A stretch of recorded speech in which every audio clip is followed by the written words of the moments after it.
ბათუმის საკრებულოს თავმჯდომარე 2012-2014 წლებში სამშენებლო სექტორში გაცემული ნებართვების სტატისტიკა წარმოადგინა. Რამდენი კვადრატული მეტრი ფართობი მოდის სასტუმრო კომპლექსებზე და რამდენი მრავალსართულიან საცხოვრებლებზე. ციფრები მედიას ირაკლი ჩავლეიშვილთან ერთად ბათუმის მთავარმა არქიტექტორმა გიორგი რამიშვილმა გააცნო.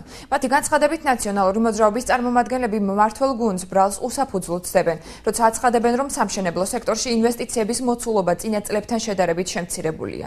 როგორც ბრიფინგზე განაცხადეს, მოღებული რეგულაციებს სამშენებლო ნებართვების გაცემაზე ნეგატიური გავლენა არ მოუხდენია. ირაკლი ჩავლეიშვილის თქმით, მოთხოვნა გაზრდილია როგორც ძველი ბათუმის, ისე ეგრეთ წოდებული ჭაობის დასახლებაშიც. ინვესტორები კი ადგილობრივი მშენებლები არიან. სტატისტიკა არქიტექტურისა და ურბანული დაგეგმარების სამსახურმა წარმოადგინა.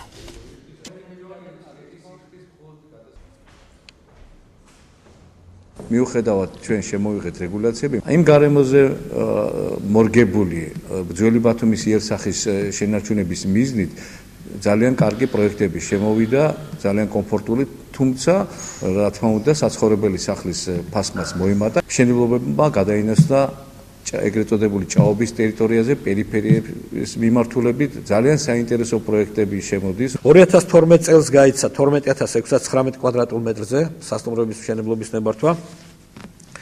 2013 წელს 17118 კვადრატულ მეტრზე და 2014 წელს 21300 კვადრატულზე. მრავალბინიანი საცხოვრებელი სახლების ფართობები, რომელზეც გაიცა მშენებლობის ნებართვა. 2012 წლის საანგარიშო პერიოდისთვის, ანუ პირველი კვარტლისთვის ეს იყო 68837 კვადრატული მეტრი.